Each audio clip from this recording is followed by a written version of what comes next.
नमस्कार। एसएन सिंह का current affairs के क्लास में आज हम करंट अफेयर्स का जो जनवरी 2024 का परिप्रेक्ष्य बताने जा रहे हैं। तो आज एक बारगी आप समझ लीजिए कि करंट अफेयर्स में कैसे सब चीज़ संगोपांग होता है। और लिखने के पहले थोड़ा कुछ देर मेरी बात को सुनना पड़ेगा कि जनवरी 2024 को कैसे हिस्ट्री के दृष्टि से, पॉलिटी के दृष्टि से, श्वेत पत्र के बारे में बताएंगे, समझ गए लास्ट में। लेकिन historical, political, economical, geographical, science and technology, national, international और मिसलेनियस, ये सब चीज़ की मैं चर्चा करने जा रहा हूँ। तो एक बार सारांश के रूप में ये समझ लीजिएगा कि कैसे पढ़ा जाएगा आपको। तो जैसा कि आप जान रहे हैं कि हिस्टोरिकल में 2024 को इंटरनेशनल ईयर ऑफ कोमेलिडिट यानी ऊँटों का वर्ष के रूप में मनाया जा रहा है यूएन द्वारा। और जैसे 2023 को मिलेट वर्ष के रूप में मनाया गया था। तो जैसा कि मैं चर्चा करने जा रहा हूँ कि हिस्टोरिकल में क्या हो सकता है जनवरी में, पॉलिटी के दृष्टि से क्या हो सकता है, economics, geography, science, tech, national, international की दृष्टि से, तो थोड़ा सा बारगी समझ लीजिए। लिखने से पहले मैं बाद में लिखवाऊंगा इसको टॉपिक वाइज। सबसे पहले कि 9 जनवरी प्रवासी भारतीय दिवस के रूप में मनाया जाता है। 9 जनवरी इसलिए कि जो पंडित महात्मा गांधी दक्षिण अफ्रीका से भारत लौटे थे, उसी की याद में मनाया जाता है। ये कई बार बताए हैं। लक्ष्मीमल सिंघवी समिति ने इसकी सिफारिश की थी और 2003 से अटल बिहारी वाजपेयी के शासनकाल से मनाया जा रहा है 9 जनवरी प्रवासी भारतीय दिवस के रूप में। उसी तरीके से 12 जनवरी विवेकानंद के जन्म दिवस मनाया जाता है। ये अंतर्राष्ट्रीय युवा दिवस के रूप में मनाया जाता है। इनका मूल नाम नरेंद्र नाथ दत्त था। बाद में चलकर इनको खेतड़ी के महाराज अजीत सिंह ने इन्हें विवेकानंद की उपाधि दी। ये शिकागो विश्व धर्म सम्मेलन में भी 1893 में भाग लिया था और रामकृष्ण मिशन की स्थापना 1896 में बेलूर में की थी। इनके गुरु थे रामकृष्ण परमहंस। उसी तरीके से 17 जनवरी को इसलिए मनाया गया गुरु गोविंद सिंह का प्रकाश उत्सव वर्ष 357वां, क्योंकि सिखों के 10वें गुरु गोविंद सिंह के बारे में चर्चा करूंगा। ये भी हो गया। इसके अलावा एक और है कि 23 जनवरी सुभाष चंद्र बोस के लेकर के चर्चा में है। जिस तरीके से सुभाष चंद्र बोस ने के दिवस को पराक्रम दिवस के रूप में मनाया जाता है और सुभाष चंद्र बोस के योगदान भारत के इतिहास में अमिट रहा है। बिहार में उनका पहला आगमन कहाँ हुआ था, तो याद रखिएगा, ये बख्तियारपुर में हुआ था। वहीं के शिलभद्रया जी एक थे, उनके सहयोगी फॉरवर्ड ब्लॉक के सदस्य, जो एक बार बीपीएससी पूछा हुआ था। इसके बाद सुभाष चंद्र बोस से रिलेटेड बहुत सारे चीज़ को मैं बताऊंगा। इसके अलावा 30 जनवरी, ये 24 जनवरी कर्पूरी ठाकुर, और कर्पूरी ठाकुर को भारत रत्न दिया गया, जन नायक कर्पूरी ठाकुर। और कर्पूरी ठाकुर से रिलेटेड भी बहुत सारा क्वेश्चन होगा। उसी में बहुत लोगों को कन्फ्यूजन होता है कि मुंगेरी लाल आयोग आरक्षण पर बनाए थे, लेकिन कर्पूरी ठाकुर ने मुंगेरी लाल आयोग नहीं बनाया था, बल्कि उनके पहले भोला पासवान, बिहार के पहले दलित मुख्यमंत्री भोला पासवान शास्त्री ने मुंगेरी लाल आयोग बनाए थे। इस तरीके से चर्चा होती है।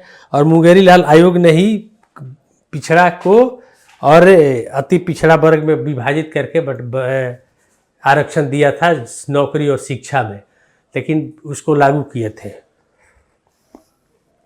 इसके बाद 30 जनवरी को क्या है, तो अब कर्पूरी ठाकुर के बारे में मूल रूप से वो एक सोशलिस्ट पार्टी के थे और ताजपुर विधानसभा से 1952 में पहले विधानसभा का चुनाव जीते थे। इसके बाद आते हैं आपका 30 जनवरी शहीद दिवस के रूप में मनाया जाता है, क्योंकि महात्मा गांधी की हत्या इसी दिन हुई थी और नाथूराम गोडसे और नारायण आप्टे ने इनकी हत्या की थी। ये तो चीज़ हो गया। उसके बाद एक 22 जनवरी का भी चर्चा था, राम मंदिर का उद्घाटन हुआ। राम मंदिर का आधारशिला बहुत पहले 5 अगस्त 2020 में प्रधानमंत्री मोदी ने रखा था, और 22 जनवरी 2024 को राम मंदिर का उद्घाटन हुआ। लेकिन यहाँ पर बता देते हैं कि राम मंदिर की नींव वास्तव में कब डाला गया था। सबसे पहले यहाँ राम की मूर्ति बनेगी, ये बिहार के ही समस्तीपुर जिला के थे दलित नेता, विश्व हिंदी परिषद के सदस्य कामेश्वर चौपाल ने 9 नवंबर 1989 को राम मंदिर का नींव रखा था। अब राम मंदिर का ऐतिहासिकता है कि नागर शैली का है। इसके बाद वास्तुकार चंद्रकांत बी सोमपुरा हैं और उनके पुत्र आशीष। इसके बाद राम मूर्ति अरुण जोगी राज और अपने सहयोगियों के साथ बनाए, ये सब चीज़ समझिएगा। और नेपाल की तराई में काली गंडकी से भी सीला गया था। इसके बाद कर्नाटक के से भी सीला गया था, लेकिन उसमें कर्नाटक की शिला से ही जो श्यामल रंग का बना राम की मूर्ति है। और इस तरीके से हिस्टोरिकल में यह सब पर्सनालिटी की चर्चा करेंगे। जहाँ तक पॉलिटी की बात है तो पॉलिटी में आप एक बात समझ लीजिएगा कि एक है कि 25 जनवरी राष्ट्रीय मतदाता दिवस इसलिए कि 2011 से मनाया जाता है क्योंकि 60 वर्ष पूरा हुआ था इलेक्शन कमीशन का। ठीक है, इस तरीके से किया गया।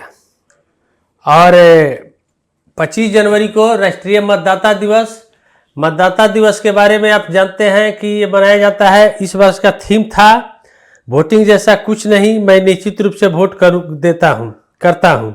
Nothing like voting, I vote for sure. इस तरीके से तो इलेक्शन कमीशन 25 जनवरी 1950 को बना था, इसीलिए ये होता है। इसके बाद 26 जनवरी को गणतंत्र दिवस मनाया गया। इस वर्ष के गणतंत्र दिवस के मुख्य अतिथि थे फ्रांस के इमैनुअल मैक्रों राष्ट्रपति।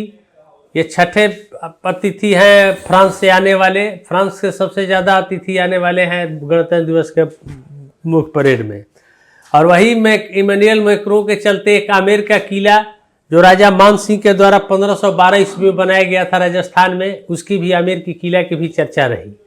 इसके अलावा जो विश्व धरोहर भी है। इसके अलावा गणतंत्र दिवस इसलिए मनाया जाता है क्योंकि इस दिन निवर्तमान गवर्नर जनरल सी राजगोपालाचारी ने राजेंद्र प्रसाद को राष्ट्रपति का शपथ दिलाया था, इसीलिए गणतंत्र हुआ। उसी दिन संविधान भी पूर्ण रूप से लागू कर दिया गया।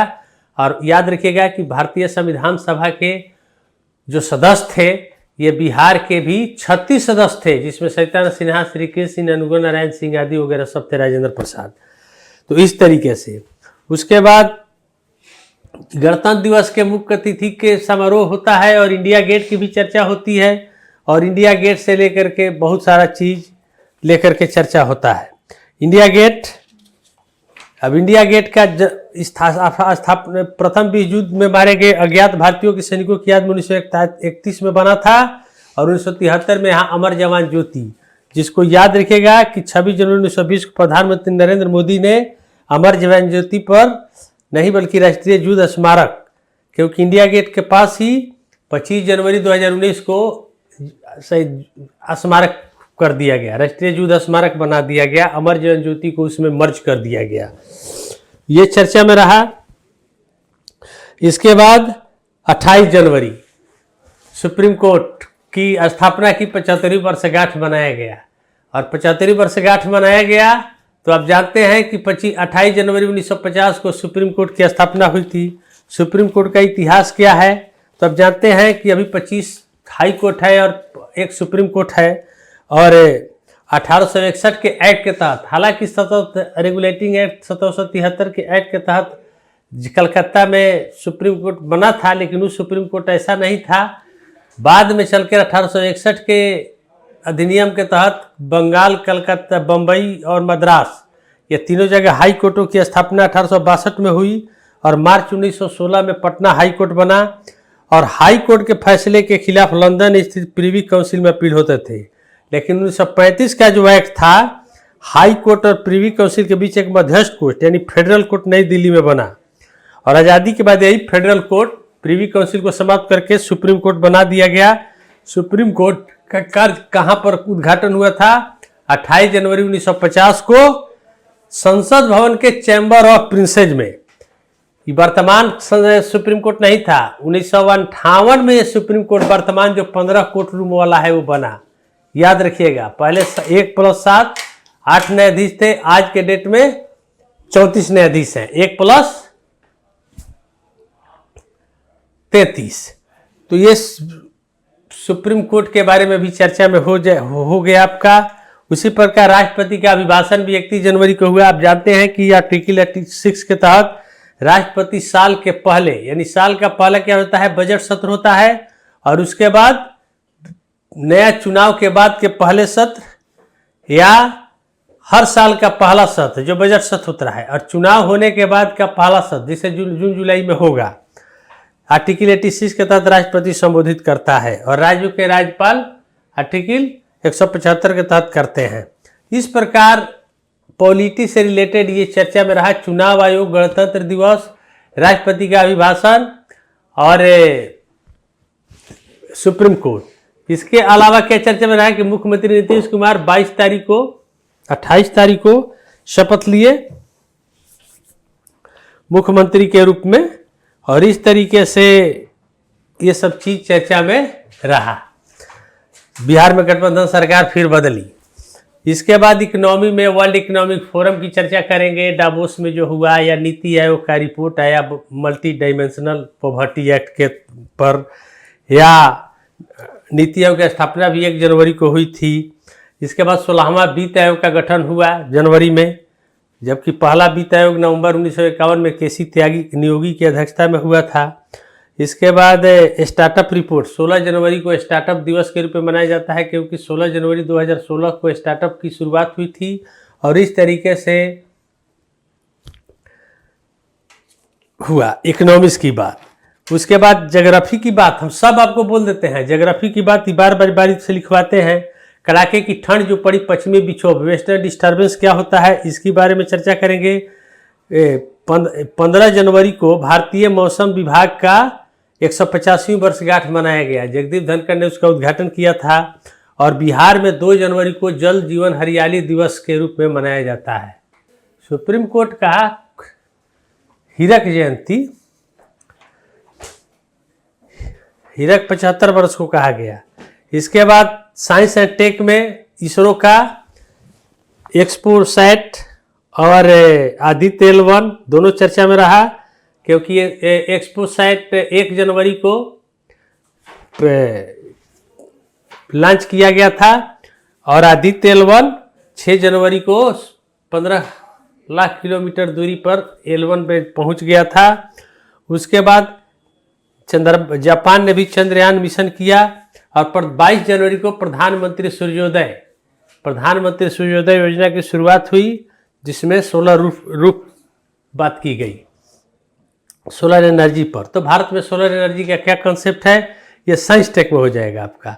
इसके बाद उल्फा की बात, उल्फा एग्रीमेंट हुआ, लक्षद्वीप की यात्रा, या असर report, annual status of education report, और इस तरीके से कुछ जो है, या जयपुर में प्रधानमंत्री के नेतृत्व अध्यक्षता में जयपुर में पुलिस महानिदेशक महानिरीक्षकों की भी बैठक हुई थी। इस तरीके से नेशनल की भी कुछ बात हो जाएगी। इसके बाद आंध्र प्रदेश भी जातीय गणना कराने की बात किया है। इंटरनेशनल में मालदीव, ईरान, पाकिस्तान, भारत, फ्रांस के राष्ट्रपति आए थे, कई समझौता हुए। बांग्लादेश में चुनाव हुआ, चौथी बार शेख हसीना बनी, और कई ऑपरेशन हुए, सैन्य अभ्यास भी हुए, जिसमें भारत किर्गिस्तान के बीच भी हुआ, या भारत और मिस्र के बीच साइक्लोन हुआ, और खंजर, भारत किर्गिस्तान के बीच, भारत फ्रांस के बीच डेजर्ट नाइट। तो इस तरीके से इंटरनेशनल के भी बहुत सारे मुद्दे हुए। और मिसलेनियस में चले जाइएगा तो दिवस, पुस्तक, पुरस्कार, खेल कूद की भी चर्चा करेंगे, और जिसमें अटल सेतु से लेकर के बहुत सारा बात है। तो अब लिखवाने जा रहे हैं, उसको ध्यान से समझिएगा कि पूरा क्लियर हुआ कि नहीं, कि करंट में सब चीज कैसे आ गया। फिर आप लोग मत कीजिएगा कि हिस्ट्री हो रहा है कि पॉलिटी हो रहा है या करंट हो रहा है। ठीक है, बोलिए, सभी लोग ये बात समझ गए?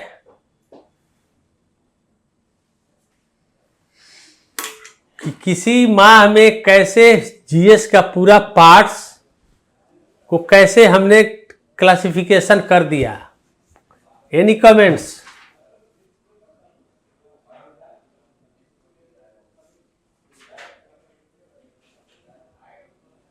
सभी लोगों को क्लियर हो गया? चलिए अब आइए, अब लिख देते हैं टॉपिक। हिस्टोरिकल लिखिए, अलग से हिस्टोरिकल लिखिए, हिस्टोरिकल में लिखिए, अलग से एक टॉपिक बनाइए हिस्टोरिकल।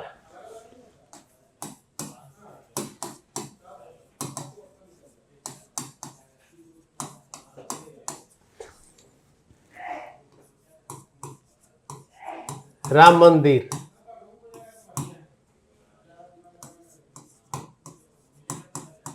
उद्घाटन, 22 अब आइए 9 जनवरी प्रवासी भारतीय दिवस, 12 जनवरी राष्ट्रीय युवा दिवस, स्वामी विवेकानंद की जयंती, 17 जनवरी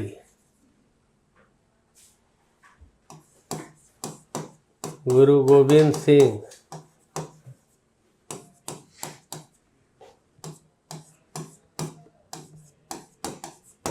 357 प्रकाश उत्सव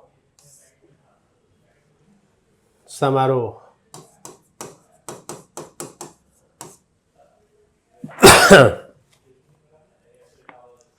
इसके बाद 23 जनवरी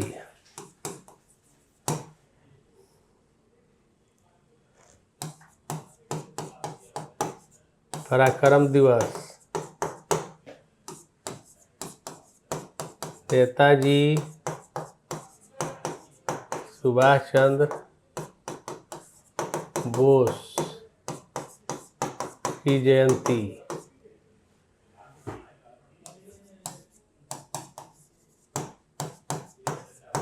जननायक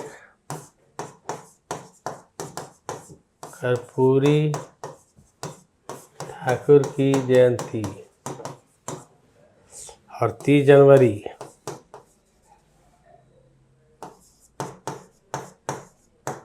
शहीद दिवस, गांधी की पुण्यतिथि।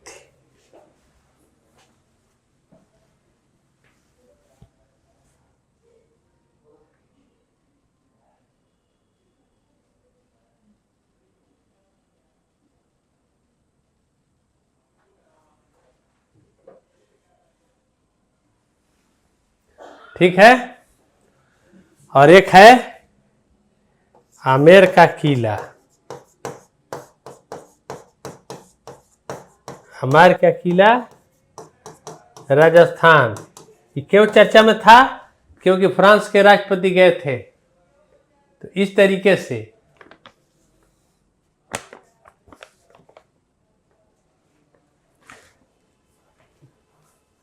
अब जब हो गया तो डिटेल कुछ लिख लीजिए सबके बारे में।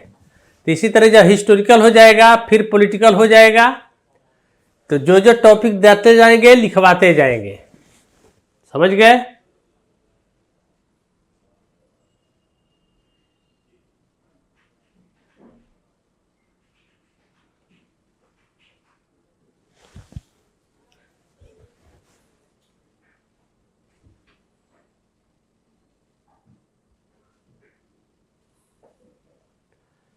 लिख लिए तो बोलिए, आगे लिखवाना शुरू करते हैं।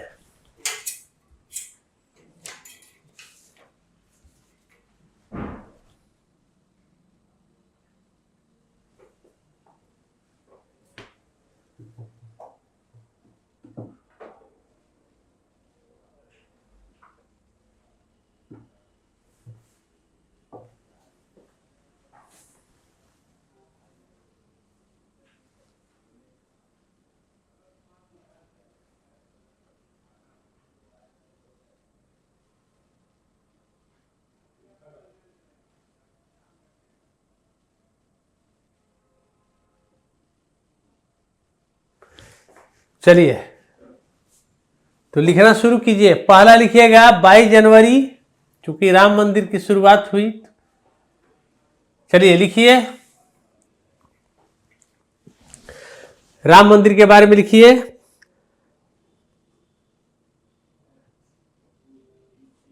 राम मंदिर का उद्घाटन, राम मंदिर का उद्घाटन प्रधानमंत्री नरेंद्र मोदी ने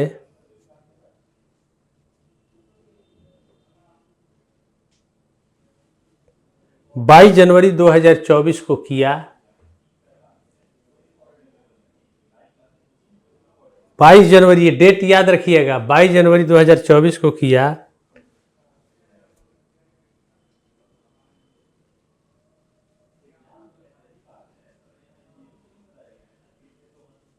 राम मूर्ति का प्राण प्रतिष्ठा भी किया।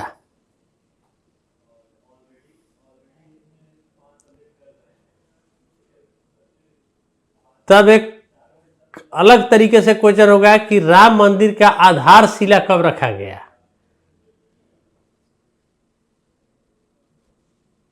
तो राम मंदिर का आधारशिला 5 अगस्त 2020 को 5 अगस्त 2020 को प्रधानमंत्री नरेंद्र मोदी द्वारा ही रखा गया था।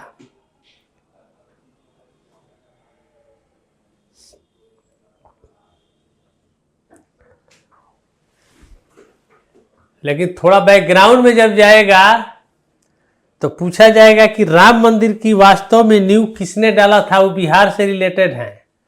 तो लिखिएगा कि 9 नवंबर 1989 को 9 नवंबर 1989 को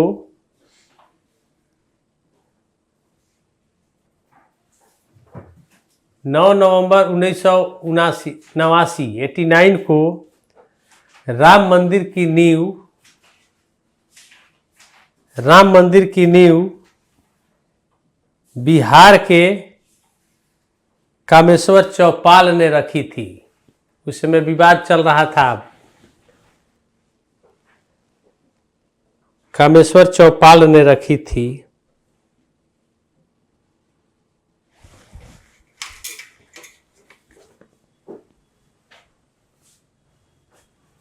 वर्तमान राम मंदिर नागर शैली में, राम मंदिर नागर शैली में बना है। इसके वास्तुकार, आर्किटेक्चर चंद्रकांत बी सोमपुरा और उनके पुत्र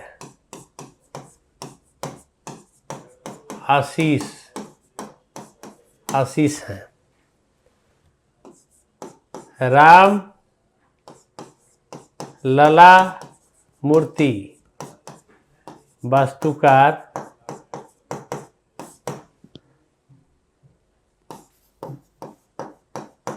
अरुण योगीराज।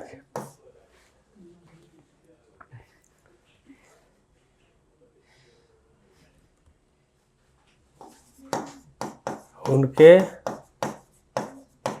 सहयोगी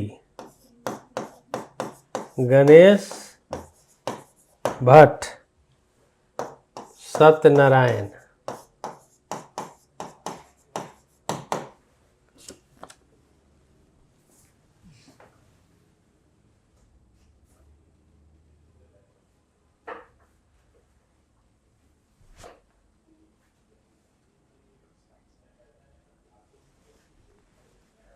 ठीक है,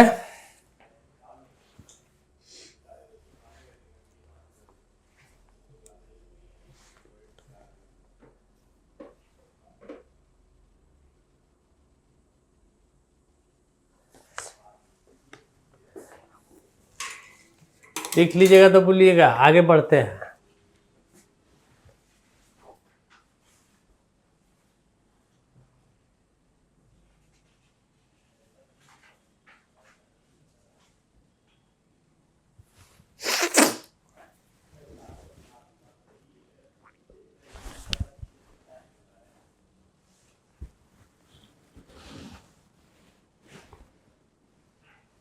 हो गया। आगे बढ़ें। लिखिए 9 जनवरी जो आएगा उसी तरीके से आपको पढ़ना है। 9 जनवरी प्रवासी भारतीय दिवस। 9 जनवरी प्रवासी भारतीय दिवस। गणेश भट्ट के बाद सत्यनारायण। गणेश भट्ट के बाद है सत्यनारायण।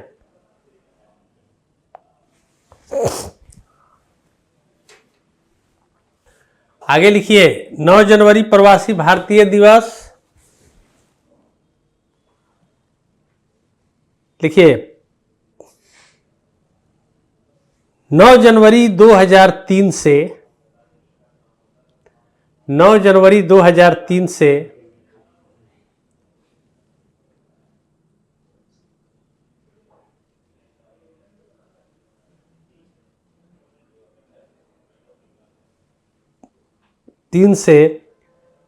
प्रधानमंत्री अटल बिहारी वाजपेयी के काल से, प्रधानमंत्री अटल बिहारी वाजपेयी के समय में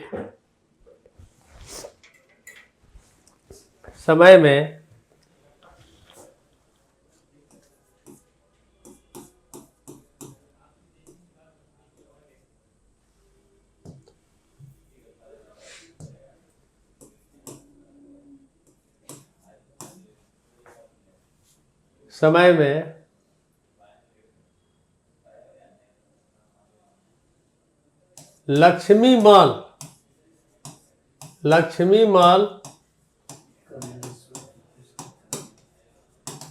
सिंघवी समिति,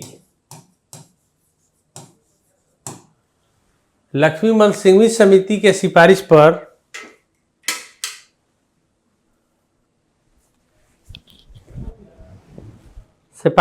प्रवासी भारतीय दिवस मनाया जाता है।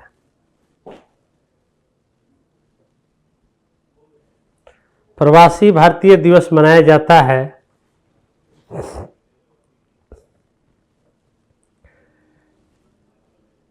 9 जनवरी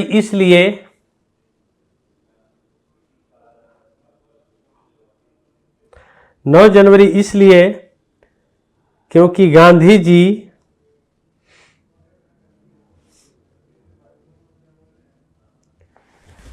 दक्षिण अफ्रीका से 9 जनवरी 1915 को भारत वापस लौटे थे उसी की याद में।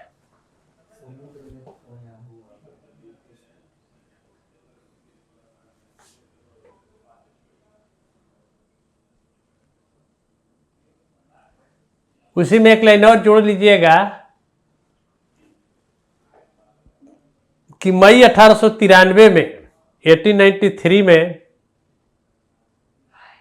मई 1893 में गुजरात के व्यापारी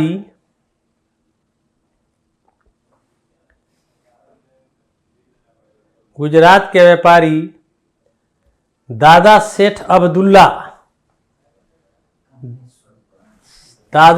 अब्दुल्ला के केस के पैरवी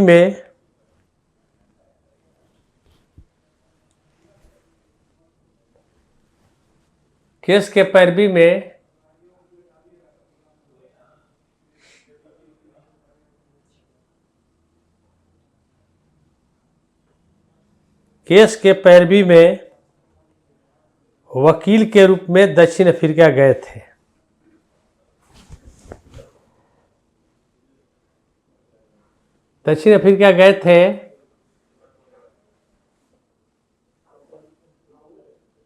लेकिन वहां वे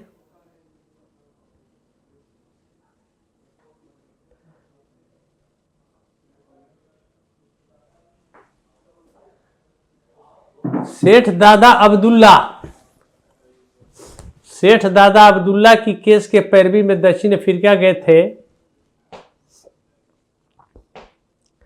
लेकिन वहां वे रंग भेद के खिलाफ संघर्ष शुरू कर दिया।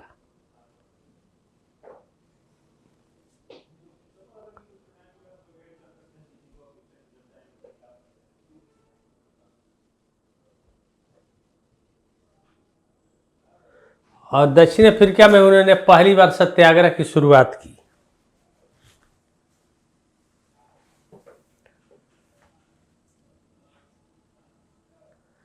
अच्छा, यहां पर एक लाइन लिखे कि आखिर उस सत्याग्रह किस रूप में किए थे, जैसे चंपारण में किसानों को लेकर किए थे, तो दक्षिण अफ्रीका में वे सत्याग्रह किस लिए किए थे, लिखिएगा।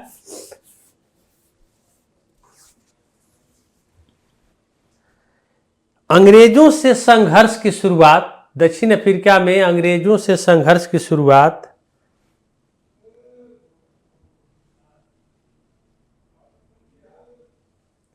अंग्रेजों से संघर्ष की शुरुआत इस बात से हुआ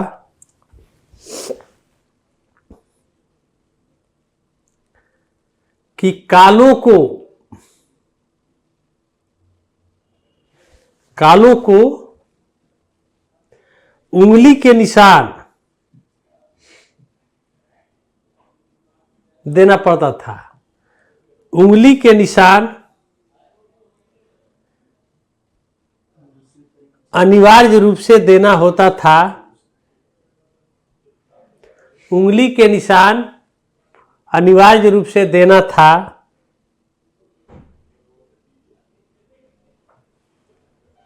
इसी आदेश के खिलाफ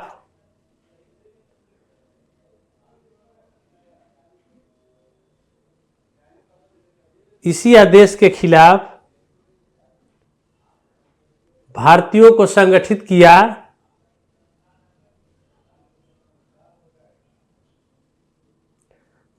को संगठित किया। कि हम निशान नहीं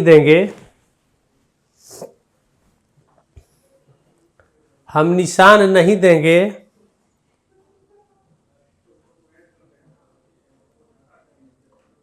यह गांधी की पहली सत्याग्रह थी।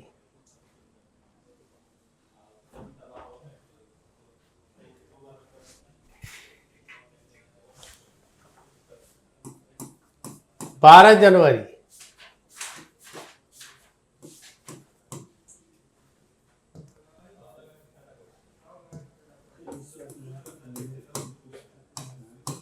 राष्ट्रीय युवा दिवस। स्वामी विवेकानंद का जन्म दिवस है। इनका मूल नाम नरेंद्र नाथ दत्त।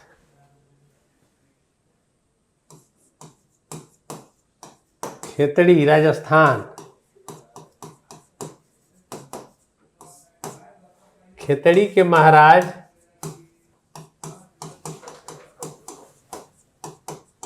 अजीत सिंह ने इन्हें विवेकानंद का नाम दिया।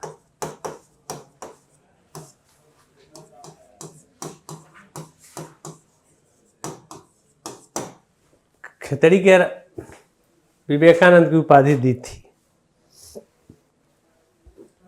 इनका जन्म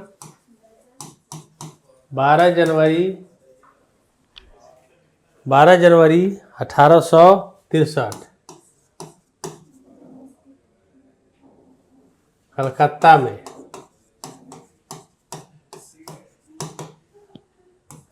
मृत्यु 4 जुलाई 1902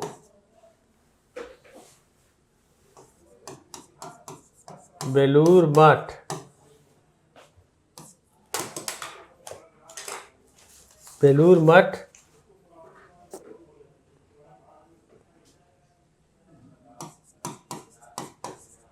रामकृष्ण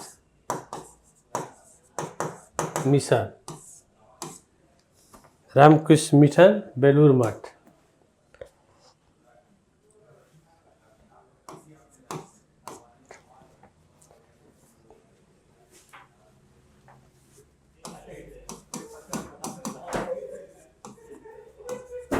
माता भुवनेश्वरी देवी,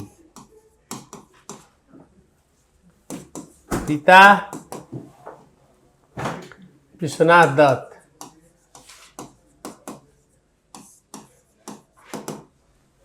विश्वनाथ दत्त 11 सितंबर 1893 को शिकागो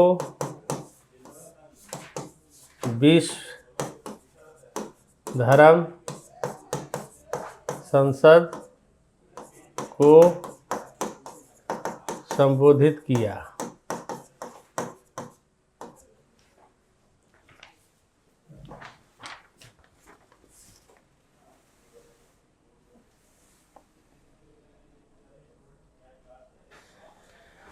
उनके साथ एक महिला भी आई थी,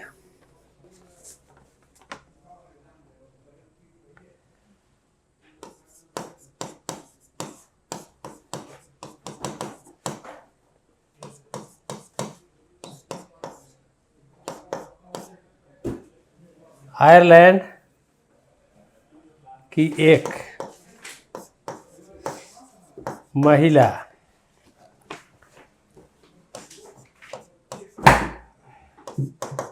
मार्गरेट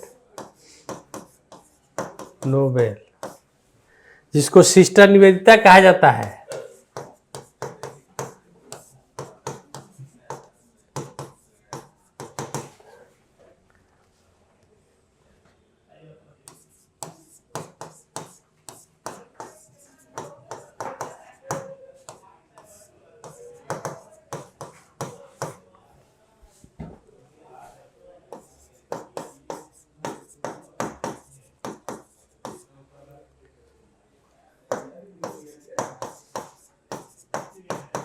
भारत आने वाली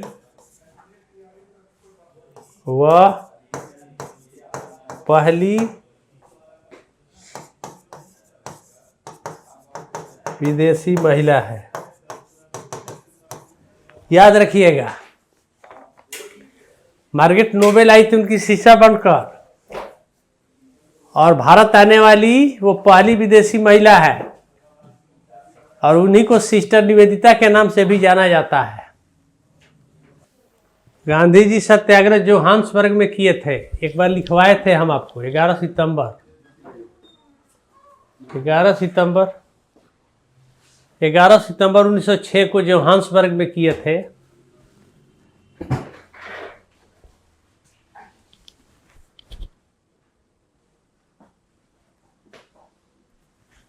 हो गया।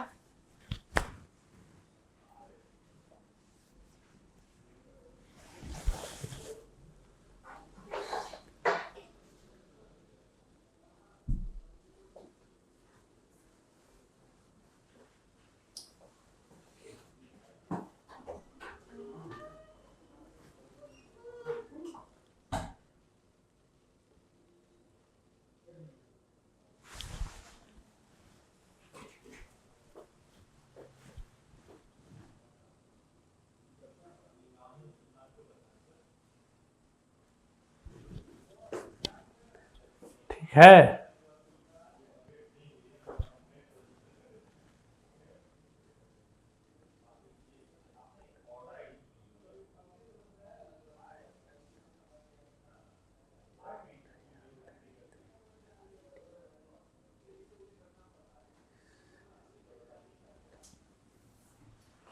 ठीक है, आगे चले।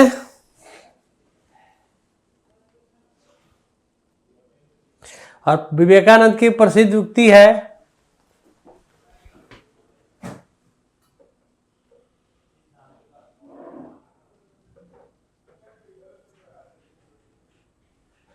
तो ठीक है, आप लोग करंट में तो आग लगे ही हुए हैं। भारत रत्न किसको किसको मिलेगा, रोज रोज तो नया नया चीज आइए रहा है। इसकी जानकारी के लिए आपको साधुवाद, नए नए अपडेट रहिए आप। ठीक है, आगे बढ़िए।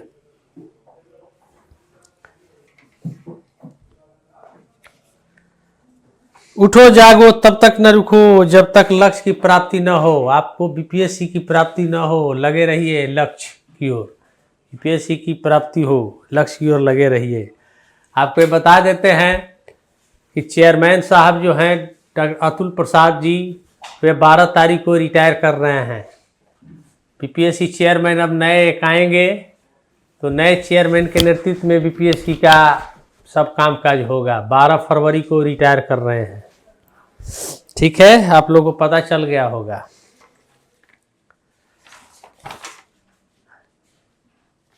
बारह जनवरी के बाद आप इसके बाद 17 जनवरी लिखिएगा।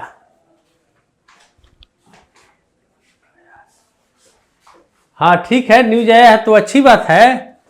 अभी आया है, पेपर में भी नहीं आया है, लेकिन अभी अभी मीडिया में चल रहा होगा। चरण सिंह स्वामीनाथन देना ही चाहिए, चुनावी वर्ष है, नरसिंह राव को दिया गया। चलिए, चुनावी वर्ष की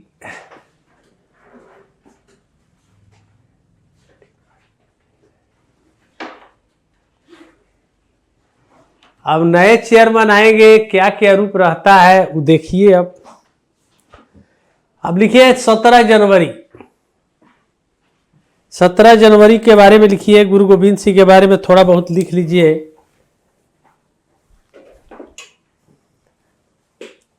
17 जनवरी गुरु गोविंद सिंह। देखिए, गुरु गोविंद सिंह का जन्म कभी 17 जनवरी हो जाता है, कभी 2 जनवरी हो जाता है, कभी दिसंबर हो जाता है। ऐसा क्यों हो जाता है? तो मैं आपको बता देता हूं कि इनका जन्म पूष माह के शुक्ल पक्ष की 7वीं तिथि को हुआ था, दिसंबर में। 22 दिसंबर उस समय था, 22 दिसंबर 1666। लेकिन पूष माह के शुक्ल पक्ष की 7वीं तिथि अलग अलग साल में अलग अलग पड़ता है, इसीलिए कभी 2 को पड़ता है, कभी दिसंबर में पड़ता है, कभी जनवरी में पड़ता है। तो इनका 17 जनवरी से मतलब नहीं है, इनका शुक्ल पक्ष की 7वीं तिथि के अनुसार लिख देते हैं।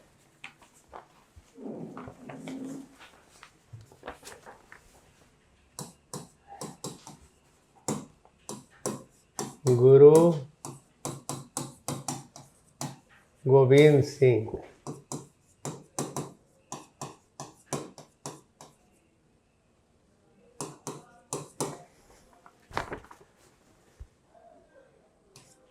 सिखों के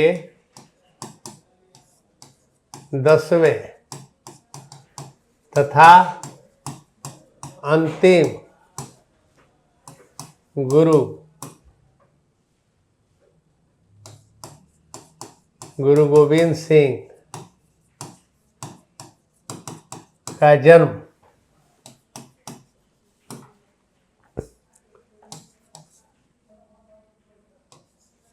पूष माह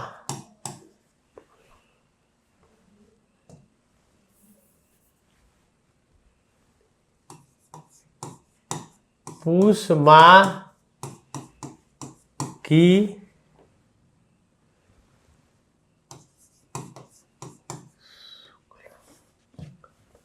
पूष माह के शुक्ल पक्ष की 7वीं तिथि को 22 दिसंबर 1666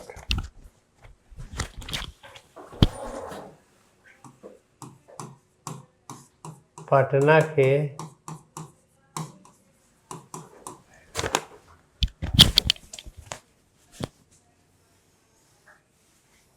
गाय घाट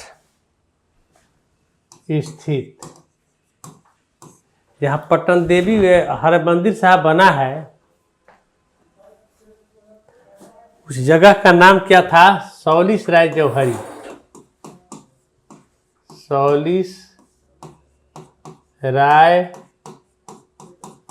जौहरी के मकान में हुआ। बाद में इसी मकान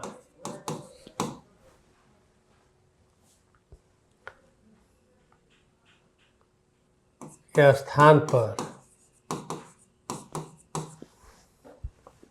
महाराजा रणजीत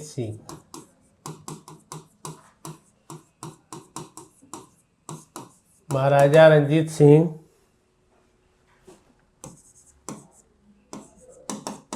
हरमंदिर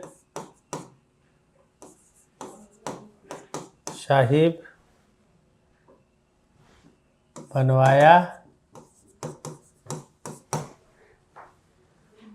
जो सिखों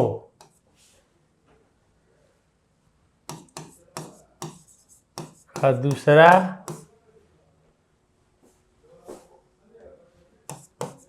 स्वर्ण मंदिर के बाद यही है जी, सबसे बड़ा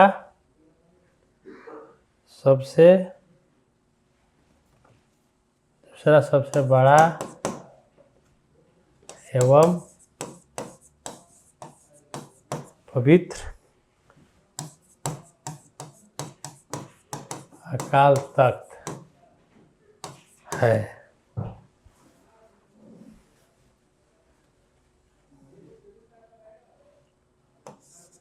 उनके बचपन का नाम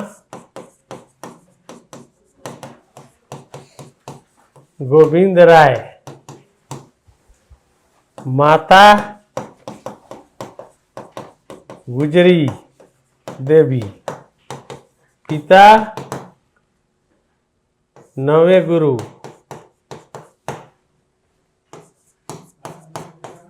तेग बहादुर थे। लिख लिए?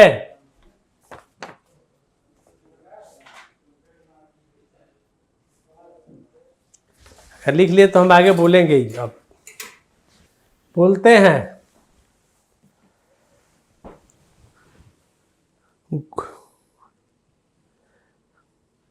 13 अप्रैल 1699 को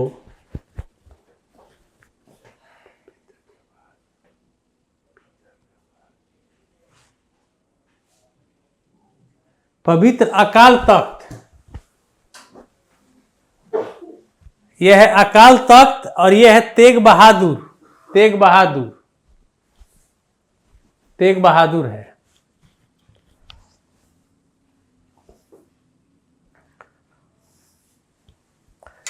लिखिए,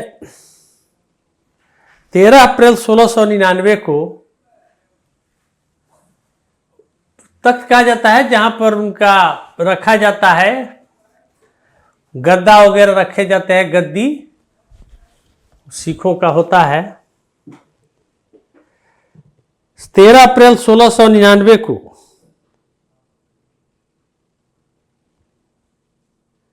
बैसाखी के दिन आनंदपुर साहिब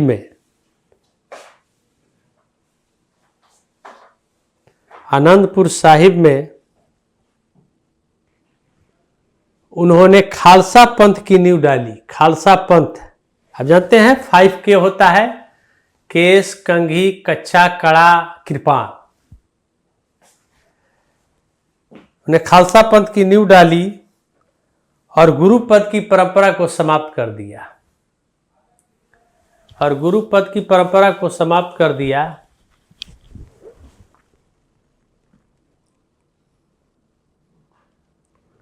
और सिंह की उपाधि धारण की।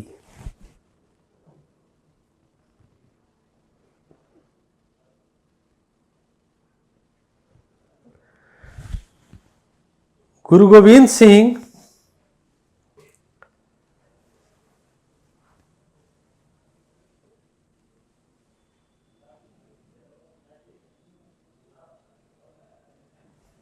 के 4 पुत्रों में से सभी शहीद हुए थे। 4 पुत्रों में से सभी शहीद हुए थे, जिसमें अजीत सिंह, जुझार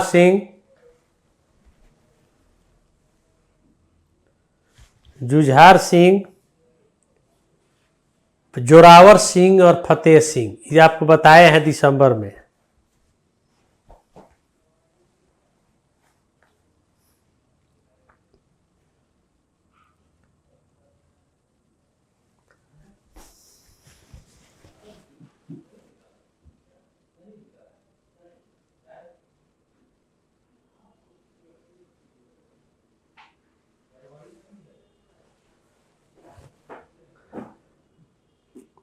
अजीत सिंह, जुझार सिंह, जोरावर सिंह, फतेह सिंह। गुरु गोविंद सिंह लेखक और कवि भी थे।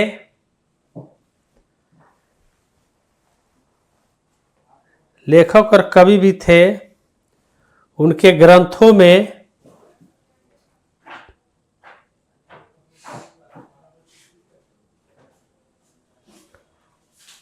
चंडी की दीवार, चंडी की दीवार, चंडी की दीवार, विचित्र नाटक,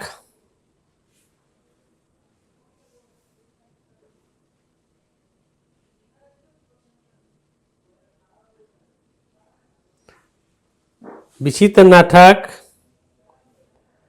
जफरनामा, जफरनामा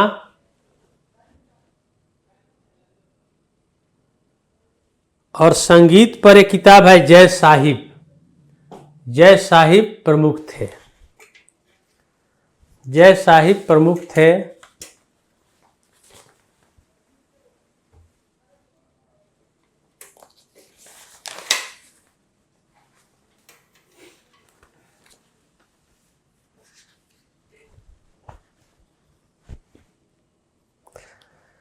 गुरु गोविंद सिंह की हत्या अक्टूबर 1708 में, अक्टूबर 1708 में महाराष्ट्र के नांदेड़ में, महाराष्ट्र के नांदेड़ में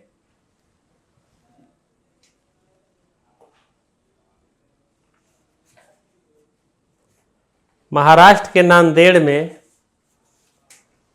हुई थी। जहां नांदेड़ हजूर साहिब है, वो भी एक तकाल तख्त है।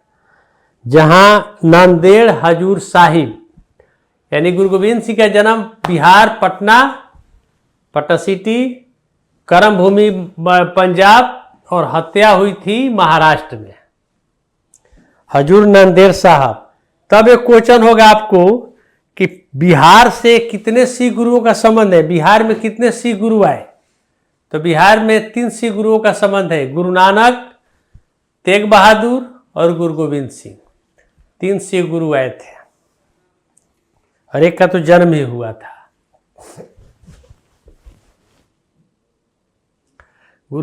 बिहार से 3 सिख गुरुओं का संबंध है।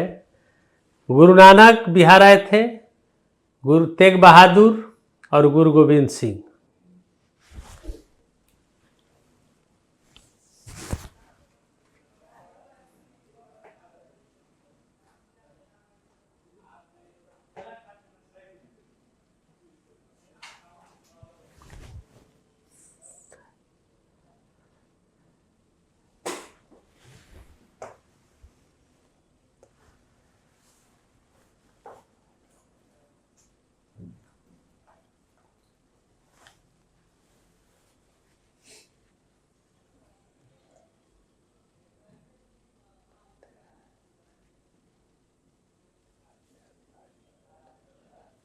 नांदेड़ हजूर साहिब, नांदेड़ हजूर साहिब, नांदेड़ हजूर साहिब।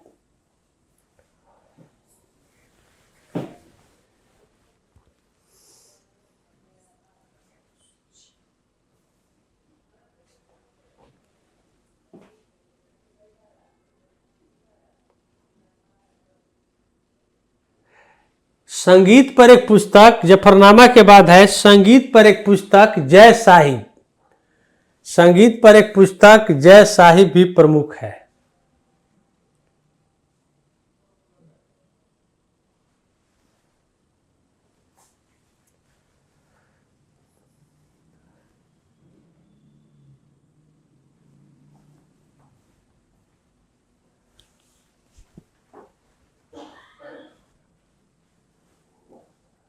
हाँ हाँ, 1708, 1708 में हत्या।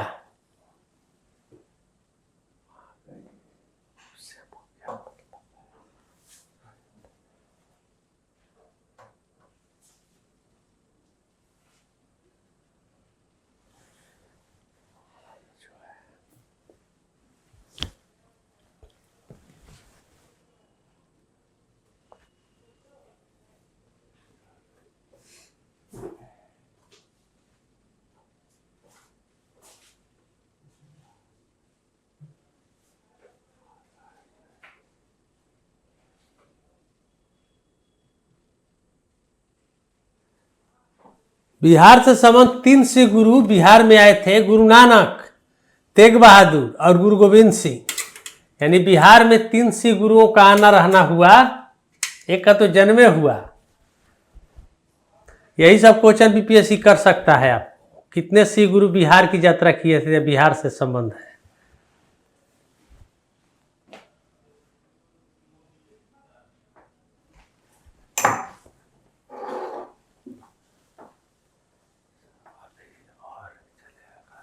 नहीं, चलिए छोड़ देते हैं क्या।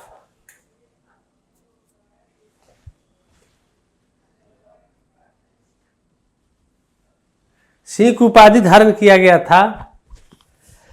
चलिए माधवी, और क्या क्लास है, क्या कहीं आपका? ठीक है, तो आज का बस क्लास में ही समापन करते हैं। तो कुछ कमेंट्स अपना कर दीजिए, क्योंकि आपको पता चल गया होगा कि करंट पढ़ाने का नजरिया क्या है। कमेंट्स कर दीजिए आप लोग क्लास के बारे में।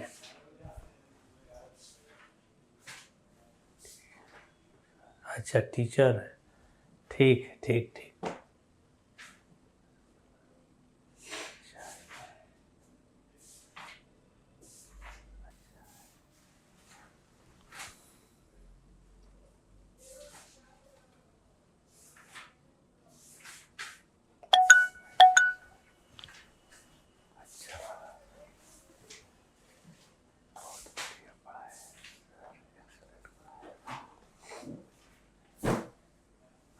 व्हाइट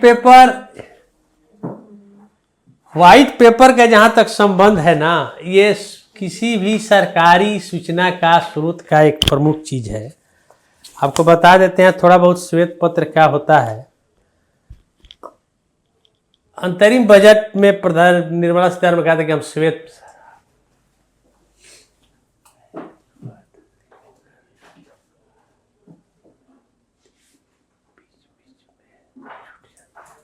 अच्छा, ठीक है। श्वेत पत्र क्या होता है? ये सबसे पहले विंस्टन चर्चिल ने 1922 में ब्रिटेन में रखा था। ये सरकार किसी विषय की जानकारी, एक सर्वेक्षण, सारांश होता है। श्वेत पत्र किसी भी विषय के बारे में हो सकता है।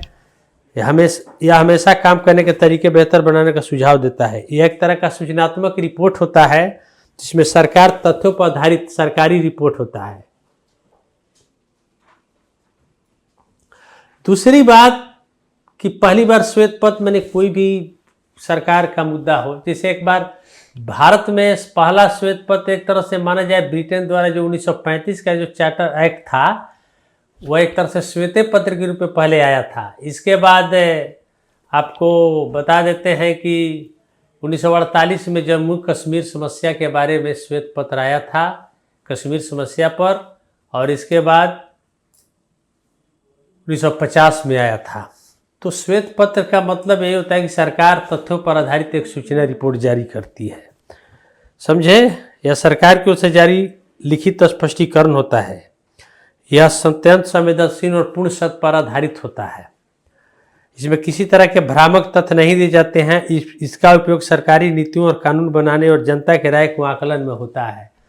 तो इस तरीके से श्वेत पत्र कोई ऐसा चीज़ नहीं है, लेकिन हाँ, सरकार का ये रिपोर्ट होता है। तो ठीक है कुमार निशांत, पेपर पढ़ने का तरीका मिला। तो पढ़ाने का तरीका का मतलब यही होता है कि लॉन्ग पीरियड में आपका कोई भी पढ़ाए, उसका लॉन्ग पीरियड में आपका उसका सदुपयोग कैसे करते हैं। तो बस आज का बस इतना ही क्लास रहने देते हैं। अगले क्लास में गांधी जी के बारे में और एक दो और चीज़ है, नेताजी सुभाष चंद्र बोस के बारे में कुछ यूनिक बातें मैं बताऊंगा, जो बीपीएससी पॉइंट ऑफ व्यू से हिस्ट्री में भी आपका काम कर जाएगा।